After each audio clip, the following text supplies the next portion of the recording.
Garden Basics with Farmer Fred is brought to you by Smart Pots, the original lightweight, long-lasting fabric plant container. It's made in the USA. Visit smartpots.com/Fred for more information and a special discount. That's smartpots.com/Fred. Welcome to the Garden Basics with Farmer Fred podcast. If you're just a beginning gardener or you want good gardening information, well, you've come to the right spot. Deciduous fruit trees are starting to wake up from their winter slumber in warmer areas of the United States, with the rest soon to follow. Why not bring some of that flower show indoors? Today we get tips on how to get fruit tree branches and other spring flowering plants to bloom on your dining room table. Also stirring to life are gardeners heading to nurseries, shopping for deciduous fruit trees to plant. Many of those trees now come not as bare root plants, but already planted in pulp pots. Can you just plunge that pulp pot, tree and all, into the ground? Or do you need to remove it from the pot first? We get tips to do it via either method. Yes, we're talking pulp pot pointers. Try saying that rapidly 3 times. We're podcasting from Barking Dog Studios here in the beautiful Abutilon jungle in suburban Purgatory. It's the Garden Basics with Farmer Fred podcast, brought to you today by Smart Pots. And we'll do it all in under 30 minutes. Let's go. Have you ever thought about snipping a branch off a plant that's about to bud out and bringing it inside to have an indoor bloom? Maybe your fruit trees, maybe some flowering shrubs. We're coming up to that season when it's going to happen all around us in late winter and early spring. Are there some secrets to forcing those blooms indoors? Let's find out. We have the bloomin' horticulture teacher here with us, retired garden professor Debbie Flower. Yeah. Is here. And Debbie, forcing blooms, it's not as simple as just cutting off a branch of a peach tree or forsythia that has buds on it that are about to open and sticking it in water indoors. It can be. Okay, then let's move on to something else. But it has to be done at the right time. The plants that are typically forced are fruit trees, flowering fruit trees, forsythia, and quince. And they are just what you said. Take a cutting, bring it in the house in winter, so the plant is apparently dormant, put it in a vase of water, and the warmth of being indoors will open it up. But as I said, it has to be done at the right time. Dormancy is a process where the plants shut down, and it protects them from bad conditions. In this case, winter cold and low light levels. And so they won't grow. There are actually 2 types of dormancy. One is interior dormancy, and that's when they won't grow even if conditions are right for growth. And it's brought on by the changes in day lengths and changes in temperatures. And the other is exterior dormancy. And once the interior dormancy has been satisfied, the plant sits around and waits for the proper growing conditions. Interior dormancy is satisfied by cold, and that cold is measured in the buds of the plant. So in order for a plant to successfully force, the interior dormancy has to be satisfied, meaning the plant has to have had enough cold. Once that's satisfied, you can take a cutting, bring it in, and the warmth of being indoors will open up those flowers, and you can have a beautiful arrangement. My mother used to do it in a big vase right beside the fireplace every winter, and it was just cheerful to have in the dead of winter a bunch of flowers growing. What was she taking cuttings of to do that? Ornamental crabapple, I believe, and cherry. Okay. I don't think we had forsythia in that yard. How do you know if the plant has received enough cold to satisfy its interior dormancy? You can be all technical about it, research the plant, find out how much cold it needs, and we often check that information when we're planting a new, let's say, apple tree. Is it going to get enough dormancy to actually grow in our environment? Enough cold to satisfy its dormancy so it will grow in our environment or not? If not, then you don't want to plant it because it won't be successful in your yard. So you see those chill hour numbers often on tags of fruit trees. Mm-hmm.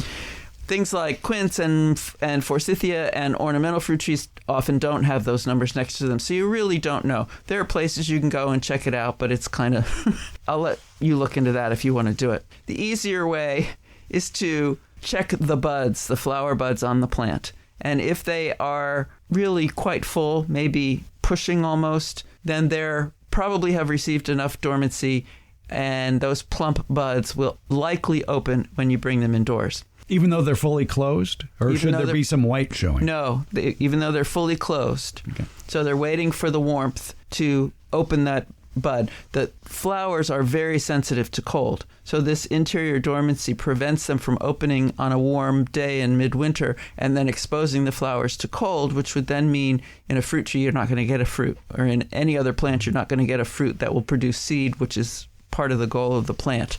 There is a gentleman in, I believe it was Michigan, who suggested that people go out weekly, once they think the plants have received enough interior dormancy, that they go out weekly and take a stem and put it in water and give it 7 to 10 days and see if it opens up. And if not, then go out again and get another cutting and see if it opens up. And once you get them to open, then for ornamental purposes, obviously, you can take a whole bunch of those branches and bring them in and have a nice arrangement indoors. His purpose of doing it was to alleviate any worries that your orchard, talking to orchardists, that your orchard has received enough interior dormancy. As climate changes, different places are warming up and not experiencing as much of the cold, which needs to be between about 35 degrees and 50 degrees. And it's counted by hours, and if temperatures get above 60, then you start subtracting hours from your already accumulated chill or cold hours. So as places warm up, the amount of chill hours is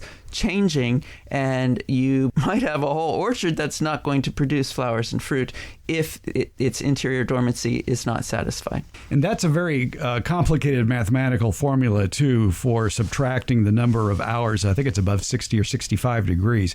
And that is a whole other classification called either chill portions or chill units. It's throwing us all for a loop. Because basically, you just can't just look at the number of hours between, say, 32 and 45 degrees and run with that. You got to consider the heat we're getting in January and February now here in California, for example. Right. I was seeing on the news yesterday that Texas people were sunbathing and swimming.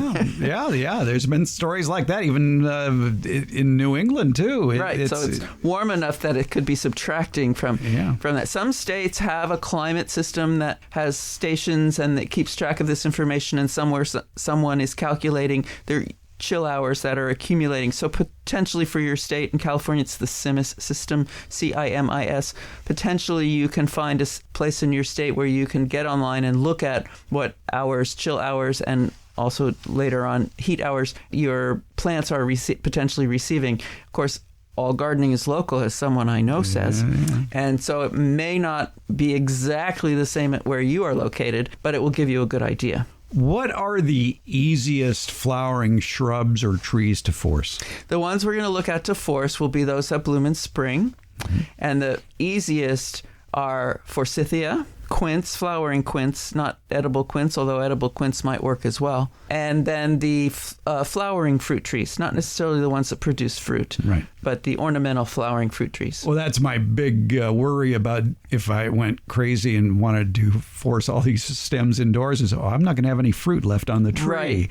So maybe in your yard, plant some flowering cherry or flowering peach trees. Right, and you can even keep them short if you follow that short pruning technique. Yeah, but there's no reason to other than to keep your feet on the ground, which isn't a bad idea. Yes, when you're going to take in winter, when it's cold and uncomfortable outside, if you're going to take those branches, it's nice not to have to climb a ladder. So basically, it's as far as fruit trees go, it would be probably anything that begins with the word prunus. Right. If the genus is prunus, and that includes almonds. They're a very early bloomer. If you can grow them in your location, they would be a good choice, yes. Yeah. Prunus work fabulous. What should be the size of the stem you cut? They're the newest growth, so they're going to be pencil diameter or even narrower. All right, and about pencil length, 7 inches, 8 inches? The ones my mom collected were 30 inches. Oof. I was young enough that I was aware she was doing it, but I didn't watch the process. Were these vases that were 18 inches tall? Yeah, they were tall on the ground next to the fireplace, So something like forsythia would produce... Forsythia, I prefer when forsythia is pruned in what's called renewal pruning, which means you take out whole stems to the ground 1/3, all the stems that come out of the ground, take 1/3 of them to the ground every year. You can wait on your forsythia pruning until you want to force those flowers. Then you go out and do your renewal pruning, which is taking 1/3 of the oldest branches all the way to the ground. So it's the oldest branches. The oldest, right. So they're going to be the thickest, but they're going to have newer growth on the tips. And bring those in, force them, and you can just put the fat stems in water. That would work too. Or you can cut them down to size and use them in a more artful arrangement potentially, and you just use the tips, and they will bloom in the house. So you've pruned the plant correctly, and you have gotten a bloom in the house out of it. And so from that one, say, 30-inch long forsythia stem that you removed at the base, could you chop that into 3 or 4 different stems and something would bloom? Yes. All right. So forsythia, quince, and I like the flowering cherries myself. Yes. Especially if they have a colorful bark, red maybe. That red should hold when you bring it indoors. Sometimes colorful stems change back to green when they warm up, but not in the case of those cherries. How long will they last in the house? It's not super long. Depends how warm your house is. Yeah. You're going to want to put it in a place that's cool. You want to change the water. You want to use, if you can, floral preservative to keep them healthy. So a week to 10 days, maybe. Okay. And you mentioned floral preservative, so something, the old 7-Up in there or whatever. Right. Or I've actually taken to purchasing the powdered, I think it's called Flora Fresh, and mixing it, and it works very well.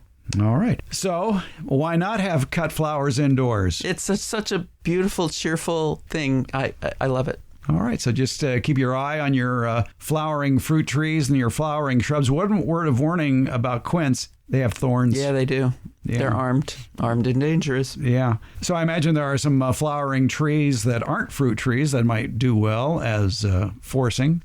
Yeah, a plant that is beautiful and blooms in spring is dogwood. That if its dormancy has been satisfied, it will open when you bring a cutting indoors. All right, bring those cuttings inside. Debbie Flower, good tips. Thank you. Oh, you're welcome. You've heard me talk about the benefits of Smart Pots, the original award-winning fabric containers. Smart Pots are sold around the world. They're proudly made 100% right here in the USA. Smart Pots is the oldest and still the best of all the fabric plant containers that you might find. Many of these imitators are selling cheaply made fabric pots that fall apart quickly, but not Smart Pots. There are satisfied Smart Pot owners who have been using the same Smart Pots for over a decade, actually approaching 20 years. When you choose Smart Pot fabric containers, you know you'll be having a superior growing experience with the best product on the market. And your plants will appreciate Smart Pots too. Because of the 1 million microscopic holes in Smart Pots, your soil will have better drainage and the roots will be healthier. Those roots won't be going round and round on the outside of the soil ball like you see in so many plastic pots. The air pruning qualities of Smart Pots creates more branching of the roots, and that'll fill more of the usable soil in the Smart Pot. Visit smartpots.com/Fred for more information about the complete line of Smart Pots lightweight, colorful fabric containers. And don't forget that /Fred part, because on that page are details of discounts when you buy Smart Pots at Amazon. Maybe you want to see them before you buy? Not a problem. Smart Pots are available at independent garden centers as well as select Ace and True Value hardware stores nationwide. To find a store near you or to buy online, visit smartpots.com/Fred. Smart Pots, the original award-winning fabric planter. Go to smartpots.com/Fred for more information and that special Farmer Fred discount. Go to smartpots.com/Fred. As the weather warms up back east and in the Midwest, you're going to see more and more fruit trees, berries, nuts, vines, plenty of edible crops for you to be planting in your garden. What's in? What's good? Let's find out. We're talking with Phil Purcell from Dave Wilson Nursery. Phil, I was at the nursery the other day, and I noticed a lot of Dave Wilson product had just arrived. There were blueberries, blackberries, raspberries. I think I saw kiwi. There were olives. There were pomegranates. There's a lot coming in. Yeah, so what we do is we have two basic programs. We have a small fruit program that we put into 4 by 9 inch call them liner sleeves. And then we have our traditional bare root program, which is our standard fruit trees. So we ship the farm market program early so that it kind of gets the nurseries in the mood to, get the edibles thought out to the consumer. And that kind of is the intro to, our big bare root season, where we send all of our fruit trees for the year. There has been a big change in the way that the product is being delivered. Now, when you said bare root, old timers might think, oh, yeah, the trees are plunged into a bed of sawdust in the back of the nursery. Well, not so much anymore. It seems like most berry plants and others are coming already in containers. Yeah.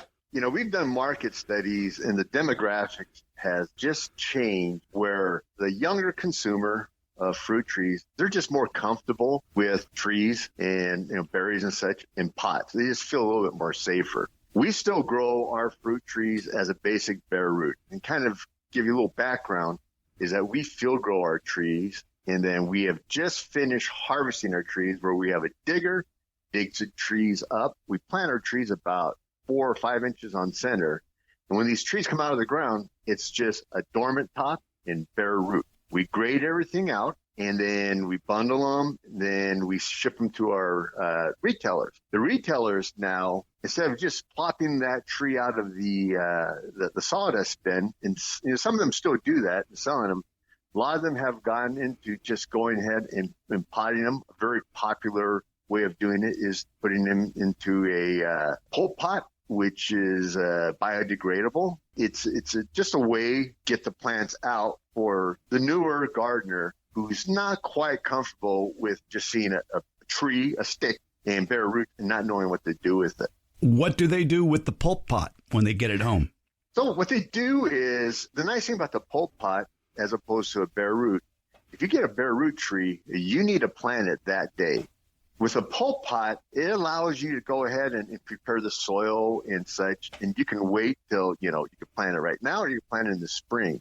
But you plant the tree in the pulp pot. It's made out of a paper product, pressed paper. So you can plant that tree in this pulp pot like you would a normal plant.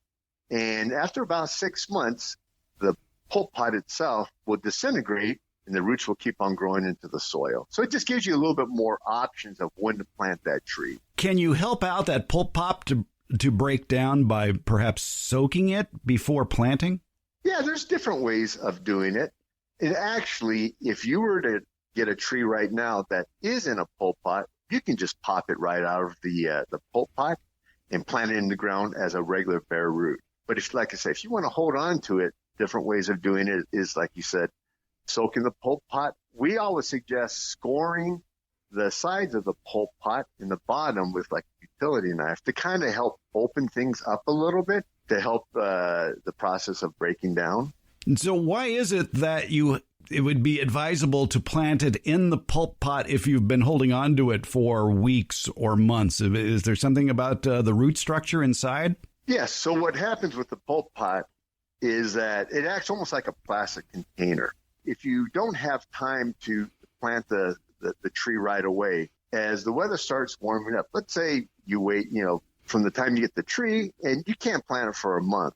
If you just get it out of the sawdust, it's already starting to send out feeder roots that can be damaged if you try to plant it as a traditional bare root. So by planting it in this pulp pot, it allows the plant to start rooting out within the soil of the pulp pot without disturbing it. It really minimizes the possibility of that tree crashing and not taking off. So with the pulp pot, it's sort of a little bit of insulation to help it get established in its new home. And then Exactly. As the winter rains come or you're irrigating, that pulp pot breaks down and the roots go out and you've got yourself a healthy tree. How deep should you plant that tree? Generally speaking, when you will buy a plant in a pulp pot, the nursery will have it planted at the level where we took it out of the ground. So it'll be, you'll see where the soil is. When you plant that tree into the ground, you want to make sure that you do not plant the tree in the pulp pot deeper than the soil level that is in that pulp pot. In fact, we always like people to kind of elevate the pulp pot a little bit so that it's, half an inch above your normal ground level. So any type of settling, you'll pretty much be pulp pot level soil, and your ground level will be about even. How do you get water inside that pulp pot then if you've just planted it all into the garden? Is there a lip around that pulp pot that you can cut off to perhaps make it easier for the water to flow into that area? Yeah, so what I like to do, and there's different methods, is that when you plant the pulp pot, I like leaving the pulp pot lip exposed, for the first few months. And when you water inside the pulp pot, just like watering in a pot, but then you also water on the outside of the pulp pot equally. And what that would do is it helps the water transpire from one to the other, so you don't get a stuck type of plant by watering inside the pulp pot and then watering outside the pulp pot. And this actually helps speed up the breakdown of that lip. By the summertime, that lip is just going to pop right off. It's going to, it will have disintegrated. Now, for those nurseries that still have true bare root, they do have their fruit trees, their bare root fruit trees plunged into a bed of sawdust. Now, one strategy we used to employ when we got those home would be to immediately plunge it into either a bucket of water, a big bucket of water, or if you've got a blank garden space, what's called healing it in, basically just sort of digging a shallow hole and getting the root zone buried in the garden soil temporarily until you decide to move it. Yes. The water part is, we always suggest when you get ready to plant the true bare root tree, is that you want to really soak the root so you hydrate everything. Let's say you bring it back from the nursery, and, they'll wrap it in, some plastic and a little bit of sawdust. If you let it sit there, odds are it's going to dry out a little bit. And the one thing you don't want to do with the true bare root tree is to have the roots dry out. So soaking it, hydrating the roots are, something that's recommended. Now, if you got a true bare root tree, and let's say you buy it, on a Friday, and you really can't get to it till Sunday, then healing in is a process where you just cover the roots with soil, even if it's, some soil that you're going to be planting the tree with, or if you have like a little planting bed that you can just go ahead and dig the tree into. But you want to make sure that it has some sort of type of soil covering until you're ready to plant it. And then at that point, we still recommend soaking in water before you go ahead and plant it into the hole. If you want a good encyclopedia of growing fruit trees, I would direct you to davewilson.com, their website. Not only is there a lot of written information there, but their series of videos, they call them the Fruit Tube videos, can take you from planting to harvest and caring for the tree throughout the growing season. It's also available on YouTube as well, but visit davewilson.com for a whole host of very good, accurate information about growing fruit, vines, and nuts, no matter where you live, wherever Dave Wilson product can be found, which is most of the United States. Phil Purcell, we learned a lot today. Thank you so much. Thanks for having me on. Have you taken a look at the Garden Basics with Farmer Fred Beyond the Basics newsletter yet? It's a deeper dive into what's been discussed in the recent podcasts. Plus, there's more great gardening information. It really is going beyond the basics. In the current edition of the newsletter out now, we pick up where we left off last week with more award-winning vegetables for you to try in your 2022 spring and summer garden. This week, we're talking tomatoes. We have new tomato variety entries as well as old reliable tomato friends, all of whom are All-America Selections winners. You heard about these tomatoes in episodes 168 and 169 of the Garden Basics podcast. Now you can read even more about them because we have thorough descriptions, pictures, and links to this summertime favorite. It's tomato time in the Garden Basics with Farmer Fred newsletter, Beyond the Basics. Find a link in the podcast show notes or at farmerfred.com or by going to substack.com/gardenbasics. Think of it as your garden resource that goes beyond the basics. It's the Garden Basics with Farmer Fred newsletter, and it's free. Please subscribe and share it with your gardening friends and family. The Garden Basics with Farmer Fred newsletter, Beyond the Basics. And thank you for listening.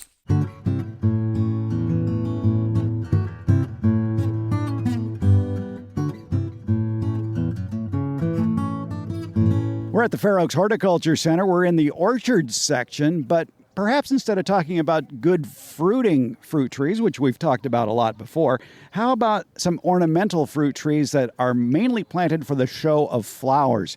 You could be planting them for the flowers any place in the country, really. The timing just will be different.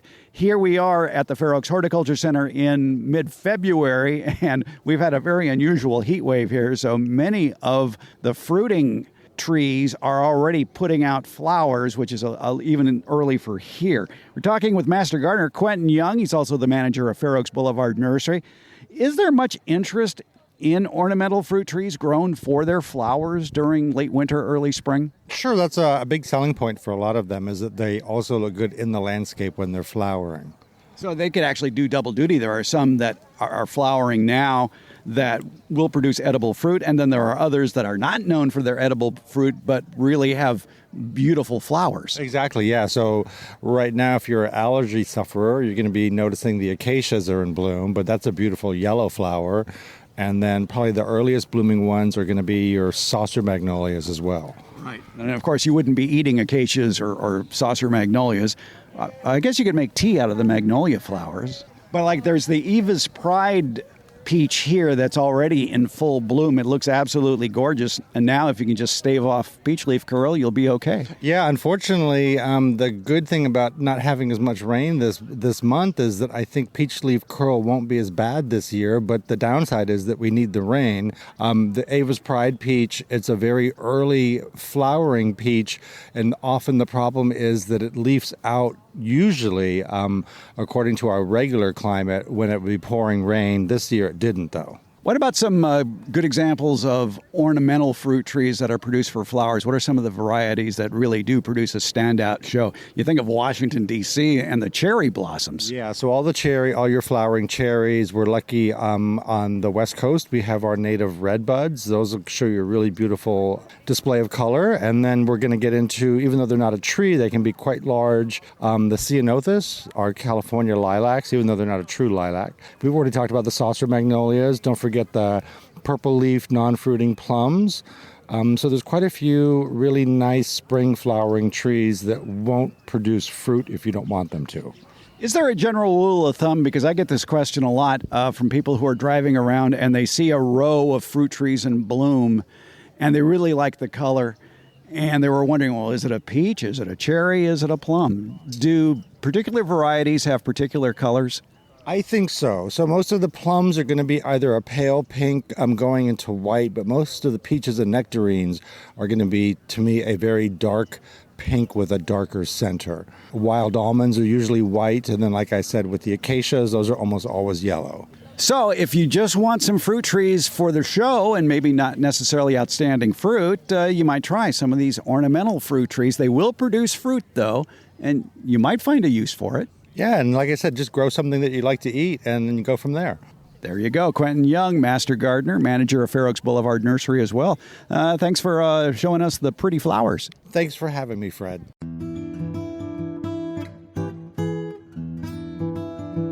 Garden Basics comes out every Tuesday and Friday. It's brought to you by Smart Pots. Garden Basics is available wherever podcasts are handed out, and that includes Apple, iHeart, Stitcher, Spotify, Overcast, Google, Podcast Addict, CastBox, and Pocket Casts. Thank you for listening, subscribing, and leaving comments. We appreciate it.